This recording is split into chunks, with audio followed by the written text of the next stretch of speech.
नमस्कार, मैं हूं पवन त्यागी। लोकतंत्र की दुहाई देने वाली कांग्रेस ने जज को धमकी दी है और यह धमकी आपको बता दूं, तमिलनाडु के एक जिले के कार्यकर्ता ने यह कहते हुए खुलेआम जज को धमकी दी है कि जिस जज ने राहुल गांधी को सजा बोली है उसकी हम अपनी सत्ता आने पर जीभ काट देंगे। जी हां, आपको बता दूं कि जो कांग्रेस देश में 65 साल शासन करती रही, अब जब घोटालों में, घपलों में और अपराध में उनके खिलाफ एजेंसियां एक्शन लेती हैं तो वो सीबीआई और ईडी पर प्रहार करते हैं, वो एनआईए पर सवाल उठाते हैं, यहां तक कि वो सेना तक पे सवाल उठा देते हैं और इलेक्शन कमीशन की ईवीएम पर सवाल उठा दिया। लेकिन अब तो हद कर दी कि वो जजों पर सवाल उठा रहे हैं। और राहुल गांधी जिस तरह से कैम्ब्रिज यूनिवर्सिटी में जाकर के बोल के आए थे कि भारत के अंदर लोकतंत्र नहीं है, हमारी सरकार आएगी तो हम लोकतंत्र की स्थापना कर सकते हैं, हमारी सरकार बनाने में हमारी मदद कीजिए, यानी लोकतंत्र की स्थापना करने में भारत से वो ये कह रहे थे विदेशियों से कि हमारी मदद करें।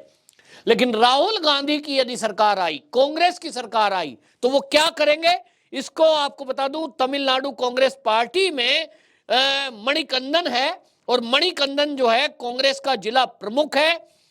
तमिलनाडु के डीडीगुल में कांग्रेस के एससी एसटी जो विंग है उसकी एक यात्रा निकाली गई और उस यात्रा में यह कहा गया कि राहुल गांधी को जो 2 साल की सजा सूरत की कोर्ट ने बोली है, उसमें जो जज हैं जिन्होंने सजा बोली है, यदि हमारी सरकार आई तो हम उसकी जीभ काट देंगे।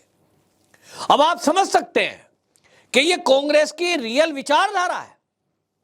इसको लेकर के कानून मंत्री किरण रिजिजू ने कड़ी प्रतिक्रिया दी है और उन्होंने कहा कि यह वही कांग्रेस है जो इंदिरा गांधी के समय में जब इमरजेंसी लगाई थी, किस तरह से न्यायपालिका को कुचला जा रहा था, पत्रकारों को जेल में डाला गया। और आज ये राहुल गांधी है, इनके चलते अगर इनको सजा हुई है तो सजा का कारण क्या है?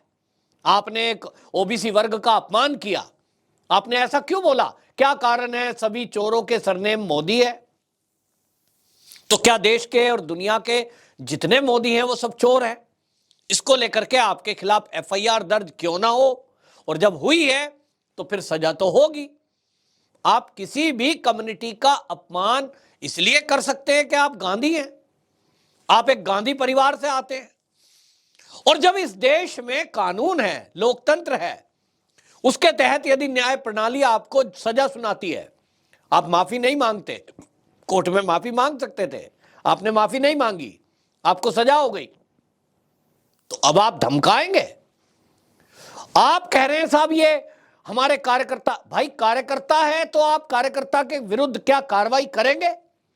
हालांकि तमिलनाडु पुलिस ने उनके खिलाफ एफआईआर दर्ज कर लिया क्योंकि मामला जज से जुड़ा हुआ है। एक न्यायाधीश को धमकाने का मामला बहुत ही संवेदनशील है और इसमें अब तो सुप्रीम कोर्ट क्या इसमें बीच में करता है ये भी देखने लायक बात है, क्योंकि इस तरह से किसी भी जज को धमकाना ये बहुत संगीन अपराध है कि आप न्यायपालिका में बैठे हुए जो जज साहब हैं डेली कितने ही केसों का फैसला करते हैं, उनको या तो बरी करना है या तो सजा देनी है। अब वो सबूत और गवाहों के आधार पर केसों की सुनवाई करते हैं तो उसमें उनकी क्या खता है? भाई वो जज है, न्यूट्रल होकर के सारी चीजें सुनते हैं। उन्होंने देखा कि राहुल गांधी ने जो भाषण दिया उस भाषण में मोदी कम्युनिटी का अपमान किया है। अब उसमें 2 साल की क्यों दे दी, 6 महीने की क्यों नहीं दी, 3 दिन की क्यों नहीं दी, ये आपसे पूछ के होगा क्या? अब क्या भारत के जजों को ये देखना चाहिए कि भाई ये कांग्रेसी नेताओं से जुड़ा हुआ मामला है, ये वो लोग हैं जिन्होंने 65 साल देश पे राज किया है, ओहो ये तो जो है गांधी परिवार का है, ये तो इंदिरा गांधी की ये नातिन है, पोते हैं, कौन कौन है, ये देखा जाएगा क्या? अब जज साहब फैसला करते समय पहले ये देखेंगे कि सामने खड़ा कौन है। तो इसका मतलब तो ये लोकतंत्र की दुहाई देने वाला जो विपक्ष है ये 2 तरह के कानून चाहता है कि एक नेताओं के लिए अलग और उसमें भी गांधी परिवार के लिए अलग। ऐसे देश चलेगा क्या? ऐसे देश की कोर्ट चलेंगी क्या? सवाल तो यह है। और इस तरह से आप देखिए ये बहुत गंभीर मामला है। आपने देखा कि जब सीबीआई ने केस दर्ज किया, टीएमसी नेताओं के विरुद्ध और वो जांच के लिए पश्चिम बंगाल जाते हैं, वहां वो चार्जशीट दाखिल करते हैं, तो भी वहां ममता बनर्जी और टीएमसी के नेताओं की लगभग यही भाषा थी कि ये जो जज साहब हैं, ये जो फैसला कर रहे हैं, ये दबाव में हो रहा है।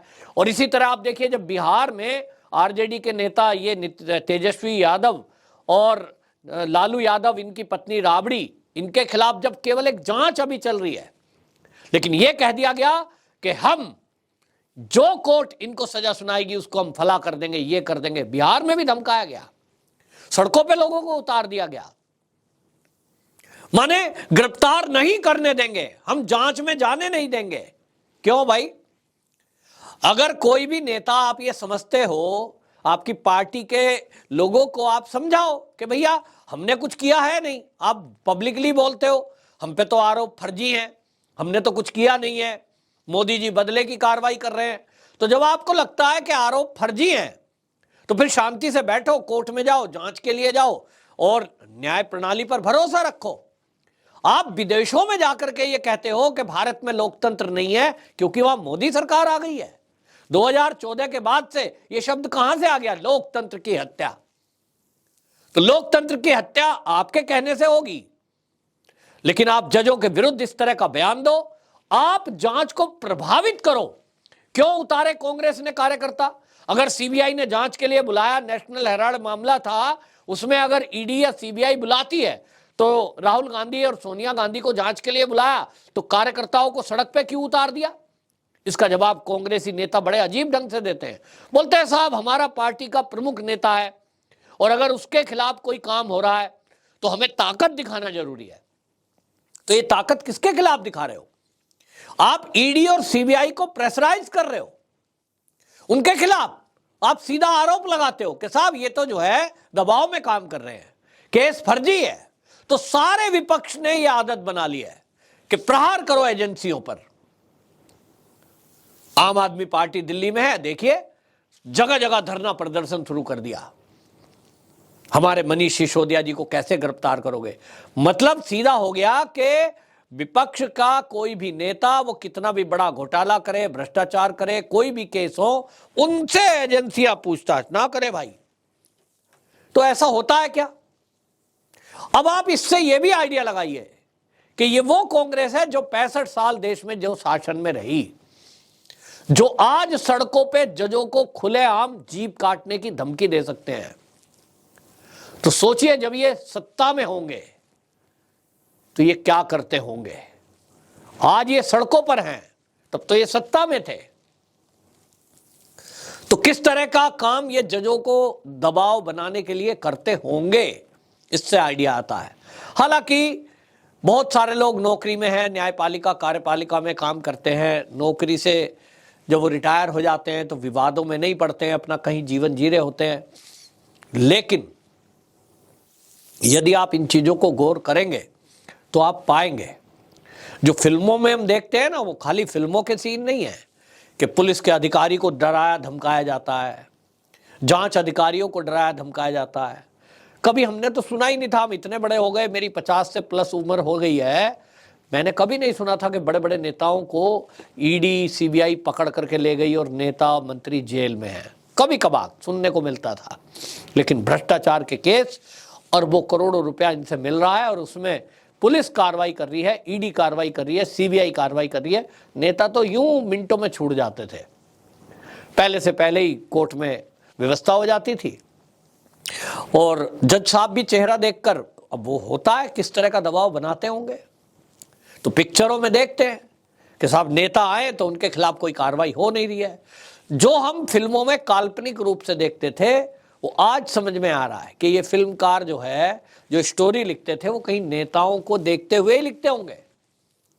तो आज सामने आ रहा है कि आज जितना विपक्ष है देश का, जो जो पार्टियों के नेता भ्रष्टाचार में फंसे हुए हैं, एक सूत्री कार्यक्रम है कि ईडी गलत है, सीबीआई गलत है, पुलिस की जांच गलत है, ईवीएम खराब है, अब तो कोर्ट भी खराब है, और सही कौन है? ये नेता। इन नेताओं से बड़ा कोई देशभक्त नहीं है, ऐसा बोलते हैं। अब देश की जनता को तय करना है, देश की जनता को देखना है कि ऐसे नेताओं को सबक सिखाने के लिए क्या करना है। राहुल गांधी जी बड़ा भोला सा चेहरा बनाकर और यात्रा निकाल रहे थे, तो कैसा दिखता है? लोग कहते हैं बड़ा भोला सा है, कोई लोग उनको पप्पू बोल देते हैं। मैं इस बात से सहमत नहीं हूं, पप्पू नहीं है, बहुत तेज दिमाग है, और इसी कारण से वो अपना नैरेटिव जो चाहते हैं वो सेट कर लेते हैं, और बड़े भोलेपन से फिर वो कह देते हैं साहब हमें तो फंसाया जा रहा है। मतलब आप मोदी कम्युनिटी का अपमान करेंगे, सबको चोर कहेंगे, माफी मांगेंगे नहीं, और जब कोर्ट में जज आपको कहेंगे आपको कुछ कहना है, आपको कुछ नहीं कहना है। जब सजा मिल जाएगी, आपकी सदस्यता रद्द हो जाएगी, तो आरोप फोड़ दो मोदी जी के सर पे। मोदी जी ने कहा था आपको मोदी कम्युनिटी को गाली देने के लिए, नहीं। तो अब कांग्रेस के लीडर जिस तरह का काम कर रहे हैं, ये तो इनके इशारे पे ही हो रहा है। दिल्ली में तो हमने देखा ही, भाई दिल्ली में बड़े बड़े लीडर, मुख्यमंत्री कई स्टेट के बुला लिए गए, और उनके नेतृत्व में, बड़े बड़े नेताओं के नेतृत्व में प्रदर्शन निकला। एक तरफ सीबीआई जांच के लिए बुला रही है, तुम प्रदर्शन कर रहे हो, पूरा ड्रामा चला। आम आदमी पार्टी ने इसी तरह ड्रामा किया। ये जो जेडीयू वाले हैं, ये गठबंधन में है, तो आरजेडी के समर्थन में कहीं इसी तरह से ड्रामा हुआ।